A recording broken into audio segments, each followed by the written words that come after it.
Hello everyone, good morning. কেমন আছো সবাই? আশা করছি খুব ভালো আছো, আমরাও ভালো আছি। আজকের দিনটা জানো তো আমার আর দাদার জন্য ভীষণ স্পেশাল। কেন জানো তো? কারণ আমাদেরকে যে জন্ম দিয়েছে তার হচ্ছে আজকে জন্মদিন। আমার মায়ের আজকে জন্মদিন। তো লাড্ডু গোপালের আজকে সাজটা দেখে নাও, একদম লাল টুকটুকে ড্রেস পরে বসে আছে।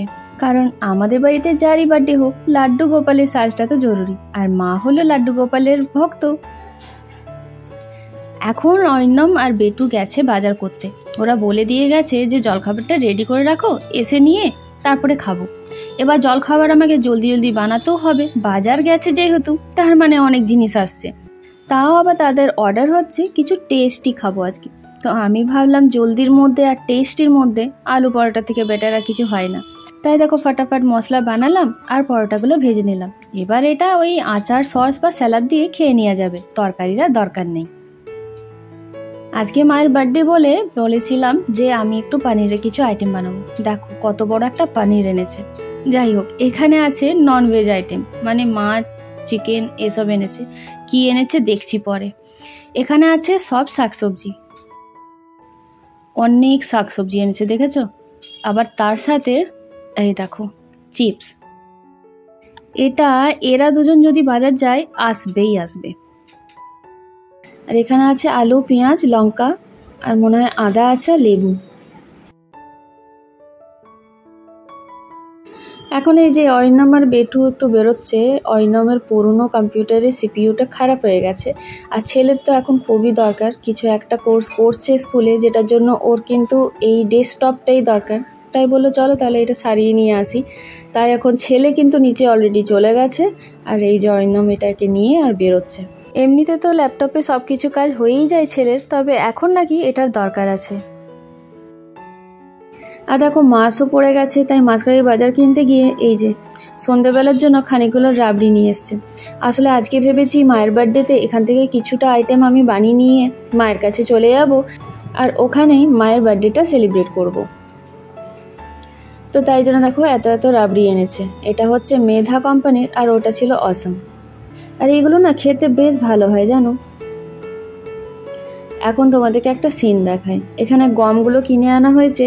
এবারে গমটা না খুব একটা ভালো দেয়নি, একটু আধটু পিঁপড়ে আছে, আর গমটা দেখছি একটুখানি গুঁড়ো গুঁড়ো হয়ে আছে, মানে ঘুণ লেগেছে হয়তো। সেটাকে আমি একটু রোদে দিয়েছিলাম। ওদের মজা দেখো খাওয়ার। আর এই দিকে ইনি এই দেখো কেমন ঘুরে ঘুরে ঘুরে ঘুরে সবকে দেখছে আর ডাকাডাকি করছে। আর এরা তো সেই ঝুড়ি উল্টে খাবে বলছে। যাই হোক, দেখতে বেশ সুন্দর লাগছে। ওরা বাজার থেকে মাছ আর চিকেন দুটোই এনেছিল। দুপুরে আজকে মেনুতে ব্যাস একটা ঝোল আর ভাত, মানে চিকেনটা রেডি আছে আর এদিকে আমার ভাতটাও রেডি আছে। এখন এবার শুধু বসে খেতে হবে। সন্ধে হতে না হতেই প্রায় রোজ দিনই এখানে কিন্তু বৃষ্টি পড়ছে। দাঁড়াও তোমাদেরকে একটা জিনিস দেখায়। ফ্ল্যাটের পিছন দিকে যেটা জঙ্গলের মতন জায়গাটা আছে না, সেখানে দেখো কত ধুতরা ফুল। এগুলো আমি কুড়িগুলো দেখেছিলাম, তখন এতটাও বুঝতে পারিনি। এখন রাত্রেবেলায় দেখছি কত বড় বড় ফুটে আছে, কি সুন্দর লাগছে। এখানে আকন্দ ফুল তো হয়ই, আবার ধুতরোটাও হচ্ছে। আমাদের প্রোগ্রামে একটুখানি চেঞ্জ হলো, মানে সেলিব্রেশনটা মায়ের বাড়িতে না হয়ে আমার বাড়িতেই করছি। আসলে দাদা একটু বাইরে গিয়েছিল অফিসে কাজে, তো বলেছিল দেরি হবে। এখন দেখলাম যে ও জলদিই এসে গেছে, তখন আমি বললাম যে ওখানে না করে এখানেই করি, চলে আয়।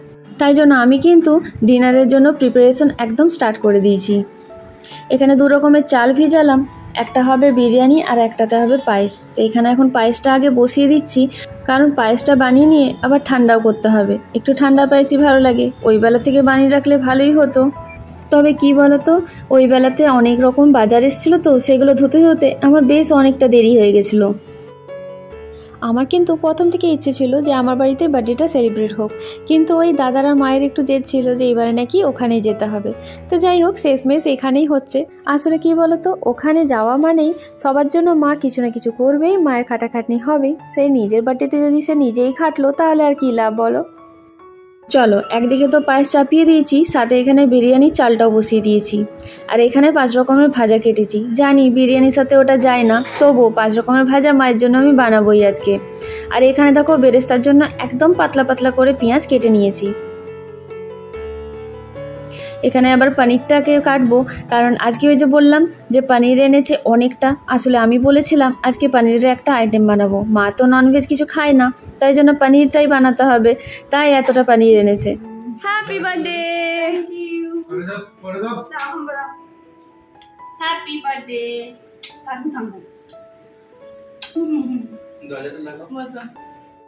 এটাতে আছে ছোলা সেদ্ধটা, ওই যে বললাম মা ওখানে সব রেডি করেই নিয়েছিল।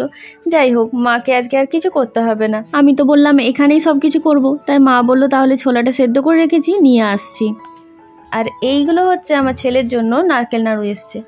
আমার কাছে পুজোর নারকেলগুলো না রাখাই থাকে, মানে বেশি কারোর তো খাওয়া হয় না, তাই নারকেলগুলো নিয়ে গিয়ে মা আর বাবা নাড়ু বানিয়ে এনেছে। চলো এবার কেকটা কাটা যাক। এই কেকটা কিন্তু অরিন্দম নিজে পছন্দ করে এনেছে মায়ের জন্য।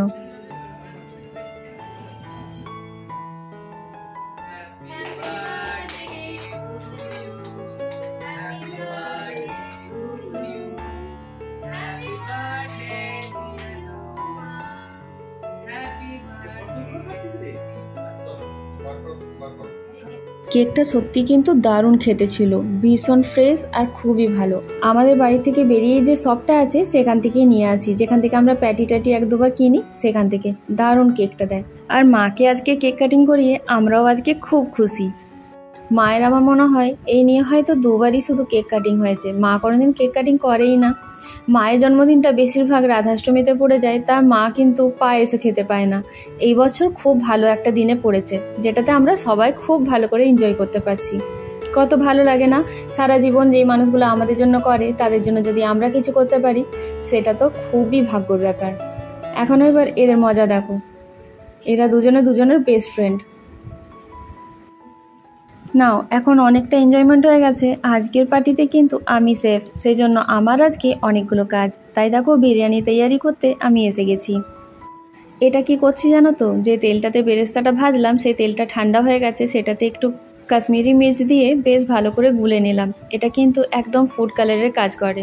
এবার দেখো এদিকে কিন্তু পনিরগুলোকে আমি লম্বা করে কেটে নুন হলুদ আর একটুখানি লঙ্কা গুঁড়ি দিয়েছি, সেটাতে এই মিশ্রণটা ভালো করে দিয়ে ম্যারিনেট করে নেবো।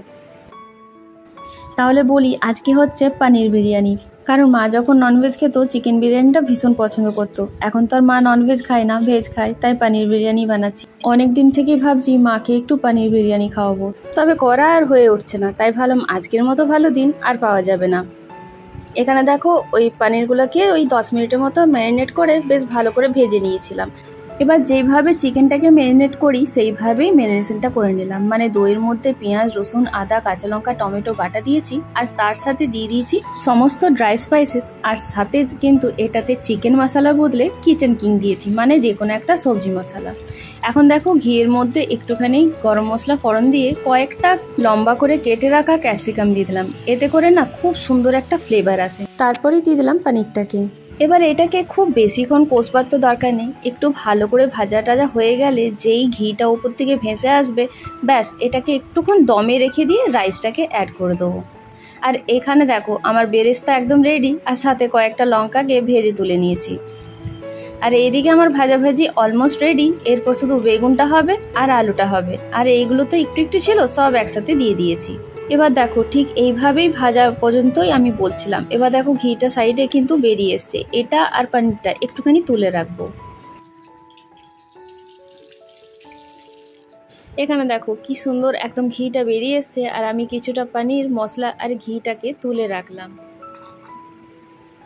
এবার এটাতে অল্প একটুখানি আমি জল অ্যাড করে দিচ্ছি, যেন নিচে পনিরটা লেগে না যায়, মানে ওই পুড়ে টুড়ে যেন না যায়, সেই জন্য একটুখানি জলটা অ্যাড করে দিলাম। আর এদিকে আমার রাইসটাকে ওই 80% মতো সেদ্ধ করে রেখেছি, সেটাকে দিয়ে দিচ্ছি। এতে কিন্তু যেমন বিরিয়ানি রাইসটা বানাই গরম মশলা ঘি নুন টুন দিয়ে, সেইভাবেই আমি সেদ্ধ করে রেখেছি। আর ভাতটা দেখো ভীষণ ঝরঝরে হয়েছে, বেশ ভালো করে এটার উপরে ছড়িয়ে দিচ্ছি। দাঁড়াও, এদিকে আমার বেগুন ভাজাটা একদম রেডি হয়ে গেছে, এগুলো তুলে নিয়ে এখানে আলুটা দিয়ে দেবো। এবার এখানে দেখো বিরিয়ানিটা আমি এবার দমে বসাবো, বেশ ভালো করে সাজিয়ে দিয়েছি। এখানে বেরেস্তা কাঁচা লঙ্কা গরম মশলা বিরিয়ানি মশলা সব কিছু দিয়ে এবার এটাকে চাপা দিয়ে দেবো। ও হ্যাঁ, উপর থেকে কিন্তু ঘি আর পুদিনা পাতা ছড়িয়ে দিয়েছিলাম। ব্যাস এবার এটা দমে বসিয়ে দিলাম, এটা হতে থাক। এদিকে দেখো শেষমেশ এবার আলু ভাজা চেপে গেছে, ব্যাস এটা আমার লাস্ট আইটেম। আলুটা ওদিকে হতে থাকুক, আর এখানে দেখো রায়তা বানাবো। এখন এবার অনেকটা দেরি হয়ে গেছে, তাই এটাকে আর গ্রেট করার টাইম নেই, আমি ডাইরেক্ট দিয়ে দিলাম মিক্সির জারে পেঁয়াজ আর শসা। এবার এটাকে ভালো করে পিষে নিয়েছি। আর এইদিকে দেখো দইটা অনেকক্ষণ আগে থেকেই আমি ফেটিয়ে রেখে দিয়েছি। এবার ব্যাস ওই পিষে রাখা শসা আর পেঁয়াজটাকে অ্যাড করব, তারপর আন্দাজ মতো বিট নুন আর ভাজা মশলাটা দিয়ে দেবো। আমার যখনই তাড়াহুড়ো থাকে আমি কিন্তু এভাবেই শসা আর পেঁয়াজটাকে পিষে নিয়ে রায়তাটা বানাই, আর এটা কিন্তু ভীষণ স্মুথ হয়ে যায়। দেখো রায়তাটা আজকে প্রচণ্ড স্মুথ হয়েছে।